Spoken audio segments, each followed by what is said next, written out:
buttons. Okay, buttons are another popular one. Buttons are very similar to labels in that you at a minimum you want to supply the master, and you want to provide text for the button. You can also specify images on buttons, or images and text. Again, you can recreate that Windows 95 look very nicely, or you can stay in the modern era and use the controls that were designed by dozens of well-paid graphic designers, or you could do it yourself. Either way, but we have the master, we have the text for a basic button, and command is actually a function, a custom function that you create in your program. So what happens when you click the button? It does my function.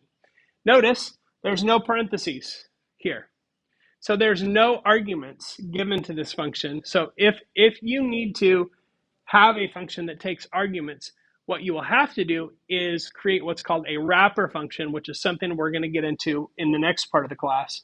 Wrapper functions are useful for this kind of thing. But when you attach a function to a button, you don't include the parentheses. If you could include the parentheses by accident, then when Python reads this command, it will execute that function on the spot rather than waiting for the button to be clicked.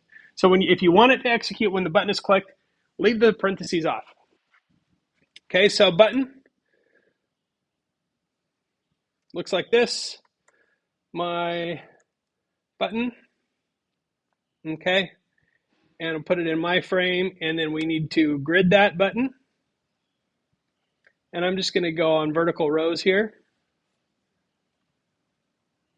But there is my button.